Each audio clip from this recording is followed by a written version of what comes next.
کیا ہندوستان کے مسلمان واقعی سیاست میں بے بس ہیں؟ کیا ان کا ووٹ صرف ایک مہرہ ہے جو کسی اور کی جیت کا راستہ بناتا ہے مگر خود ان کے حالات میں کوئی تبدیلی نہیں لاتا؟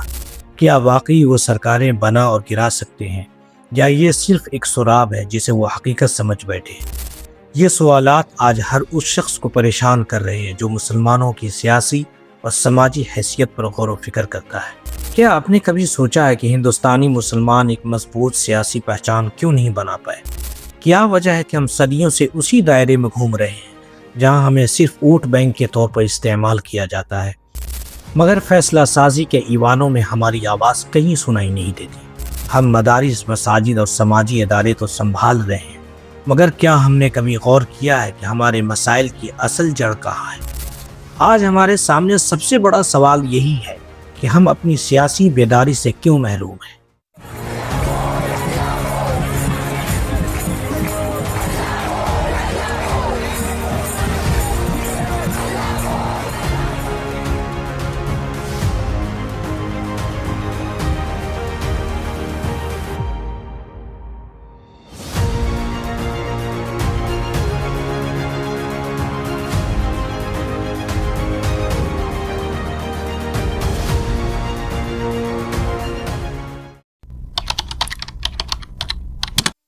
السلام علیکم، آداب، کیسے ہیں آپ لوگ؟ میں عبداللہ جامی آپ کی خدمت میں۔ ہندوستانی مسلمانوں کی اکثریت آج بھی اس فریب میں مبتلا ہے کہ ان کے ووٹ کے بغیر کوئی حکومت نہیں بن سکتی۔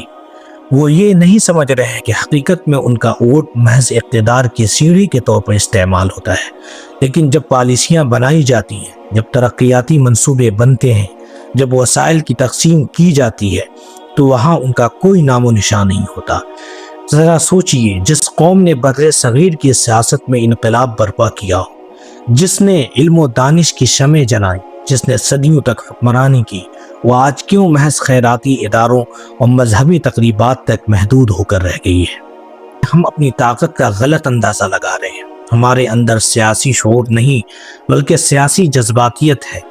ہم نعرے لگانے میں سب سے آگے ہیں لیکن عملی سیاست میں ہمارا کوئی کردار نہیں۔ ہم ہر الیکشن میں جوش و خروش سے ووٹ دیتے ہیں، جلسوں میں بڑی تعداد میں شریک ہوتے ہیں، مگر کیا ہم نے کبھی سوچا کہ ہمارے حقیقی لیڈرز کہاں ہیں؟ جو چند لوگ قیادت کے لیے آگے بڑھتے ہیں وہ یا تو پس پردہ کر دیے جاتے ہیں یا انہیں اس قدر بدنام کیا جاتا ہے کہ وہ خود ہی سیاست سے کنارہ کش ہو جاتے ہیں۔ اس کے علاوہ مسلمان آج بھی بنیادی سہولتوں کے لیے ترس رہے ہیں، تعلیمی میدان میں پچھڑ چکے ہیں، اقتصادی طور پر کمزور ہوتے جا رہے ہیں اور سیاسی طور پر ان کا کوئی واضح لائحہ عمل نہیں۔ وہ یا تو مذہبی معاملات میں الجھے رہتے ہیں یا پھر صرف جذباتی تقریروں اور نعرے بازی میں اپنا وقت ضائع کر دیتے ہیں۔ آئیے ذرا دلت برادری کی مثال لیتے ہیں۔ ایک وقت تھا جب وہ سب سے پسماندہ طبقہ سمجھے جاتے تھے، لیکن آج انہوں نے اپنی سیاسی طاقت کو تسلیم کروایا ہے۔ وہ اپنے حقوق کے لیے باضابطہ تحریکیں چلا رہے ہیں، اپنی کمیونٹی کو تعلیمی میدان میں آگے بڑھا رہے ہیں، اپنی شناخت کو ایک مضبوط سیاسی حیثیت میں بدل رہے ہیں۔ وہ جان چکے ہیں کہ صرف نعرے بازی سے کچھ نہیں ہوگا بلکہ عملی اقدامات کی ضرورت ہے۔ دوسری طرف ہم مسلمانوں کی اکثریت آج بھی صرف اپنے چھوٹے دائرے میں خوش ہیں۔ ہمیں اپنے کاروبار، اپنی شادیوں، اپنے گھریلو معاملات اور محض عبادات تک محدود کر دیا گیا ہے۔ سب سے پہلے مسلمانوں کو حقیقت پسندی سے سوچنا ہوگا۔ انہیں یہ سمجھنا ہوگا کہ سیاست صرف ووٹ دینے کا نام نہیں بلکہ ایک طویل مدتی حکمت عملی کا تقاضا کرتی ہے۔ یہ وقت خواب غفلت سے جاگنے کا ہے۔ ہمیں سب سے پہلے اپنی سیاسی بصیرت کو بیدار کرنا ہوگا۔ تعلیم کے بغیر کوئی قوم ترقی نہیں کر سکتی۔ ہمیں مذہبی تعلیم کے ساتھ ساتھ جدید سائنسی، سماجی اور سیاسی تعلیم کو بھی فروغ دینا ہوگا۔ اگر ہم چاہتے ہیں کہ ہماری آواز سنی جائے تو ہمیں تعلیمی اداروں میں اپنی موجودگی بڑھانی ہوگی۔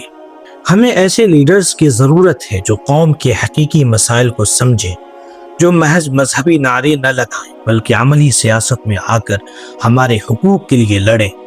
ہمیں یہ سمجھنا ہوگا کہ ووٹ دینا کافی نہیں بلکہ ہمیں اپنی سیاسی شناخت کو مستحکم کرنے کے لیے تحریکیں چلانی ہوں گی۔ ہمیں ایسے فورمز بنانے ہوں گے جہاں پر ہم اپنی آواز بلند کر سکیں۔